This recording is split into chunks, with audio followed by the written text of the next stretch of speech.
Salut les amis, bienvenue sur ma chaîne YouTube. Alors aujourd'hui, on va parler de l'Open d'Australie. Let's go!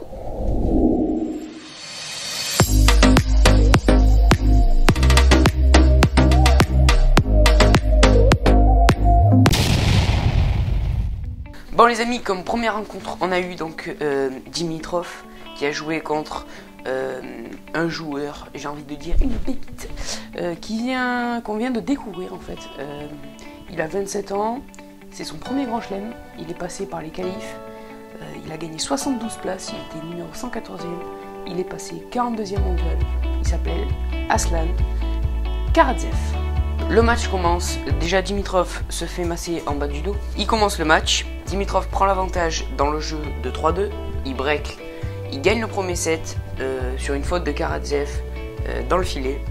Il y a eu pas mal de fautes de filet de la part de Karatsev, ils en ont mis un peu partout tous les deux. Deuxième set, Karatsev joue un meilleur tennis que dans le premier set. Dimitrov n'arrive pas trop à tenir le coup, il a dit qu'il avait mal au dos. Donc le deuxième set, il est bien rempli de longs échanges, de longs rallyes super intenses. Karatsev il remporte le deuxième set, 6-4, et il enchaîne avec le troisième set qu'il remporte assez facilement et il le gagne 6-1.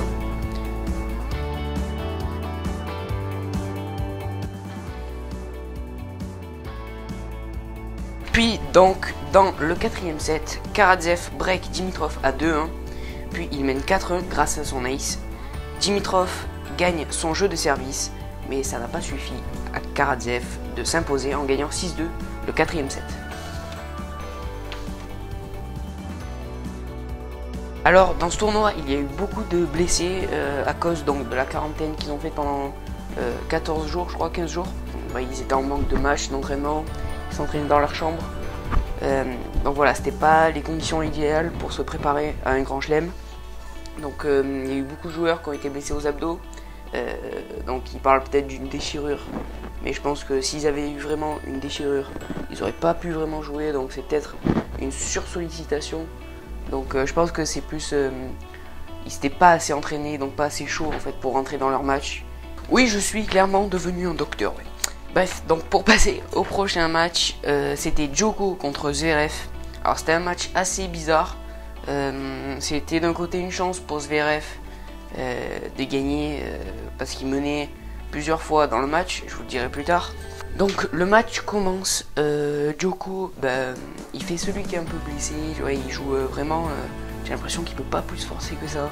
Mais bien sûr il a réussi quand même à tenir tête. Mais voilà, donc déjà dans le premier set, Zverev il mène 5-3. Il mène 5-3, je crois, il a une ou deux balles de set. Il les gagne pas, donc il arrive quand même à s'en sortir, il gagne 7-6 le premier set. Mais Djoko était vraiment à fond, il s'est réveillé au fur et à mesure. Djoko perd 8-6 au tie-break dans le premier set. Deuxième set, Djoko se réveille un peu, il mène 4-0, puis 4-1. Il finit par gagner le set 6-2. Puis dans le troisième set, Zverev mène 3-0, il se fait remonter, il se chie un peu dessus. Il se fait remonter 3-1, 3-2, 3-3, 4-3 pour Djoko, 3-4-4, après 5-4, 6-4, Djoko arrive à gagner le set. Pareil dans le quatrième set, Zverev mène 3-0, Djoko remonte. Après Zverev gagne le premier jeu, donc il gagne 4-3, après ça fait 4-4, c'est un gros set. Il se tire un peu la bourre. 5-4 pour Zverev, sans qu'il y ait une balle de 7, je sais plus. Djoko revient à 5-5. Puis ça fait 6-6, tie-break. Djoko arrive à gagner le match, 8-6. Donc les prochains matchs, donc la première demi-finale, ça va être Djoko contre Karatsev. Ça va être un gros match, je sens. Alors mon pronostic pour demain, vu qu'il y a Rafa contre Tsitsipas et Rublev contre Medvedev. Bon, moi je pense que Rublev contre Medvedev va pouvoir passer au-dessus. Parce que Medvedev fait un bon tournoi en ce moment, je trouve qu'il joue très bien. Puis après donc Tsitsipas contre Rafa. Je trouve que Rafa force beaucoup en ce moment. Tsitsipas, bon, c'est la nouvelle génération, ils sont bons je trouve. Donc il est dans un bon élan Tsitsipas. Mais pour Rafa je m'inquiète un peu parce que je pense qu'il va pouvoir gagner. Mais ça va être un très gros match pour lui parce que déjà contre Fognini, il forçait beaucoup, même s'il s'était fait l'infiltration, tout ça, pour son dos, et qui disait qu'il avait plus mal.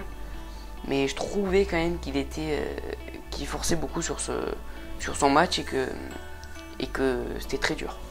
Donc moi je pense que la demi-finale, ça sera donc la première Karatsev contre Djoko, et la deuxième, je pense que ça va être Nadal contre Medvedev, et la finale, j'ai une petite idée, mais je vous le dirai demain quand je ferai exactement la même vidéo pour le débrief de Rafa contre Tsitsipas et Medvedev contre Rublev.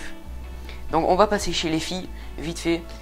Moi j'ai vu que le match de Serena contre Simona Halep. Donc Simona Halep, je trouve, elle nous a beaucoup déçus. Elle n'était pas trop dans ses meilleurs jours. Serena a fait un bon match. Elle a réussi à gagner donc 6-3, 6-3. Elle se retrouve en demi-finale contre Naomi Osaka, qui a gagné Su Wei Xie. Désolé les filles si je sais pas trop le dire. Osaka a gagné 6-2, 6-2. Donc la première demi, donc ça sera Serena Williams contre Naomi Osaka. Et la deuxième demi-finale, ce sera la gagnante, la vainqueur entre Barty et Muchovo, et Brady contre Pegula. Demain, je ferai exactement la même vidéo sur Tsitsipas contre Rafa et Medvedev contre Rublev. Et je ferai un petit débrief donc sur la journée du 17 février. Aujourd'hui on est le 16.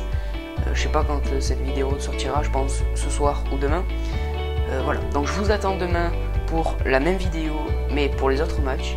J'espère que ça va être des gros matchs, que je vais me régaler et que vous aussi. Donc n'hésitez pas à liker, à partager, à activer la cloche pour recevoir toutes les notifications quand je vais sortir une nouvelle vidéo.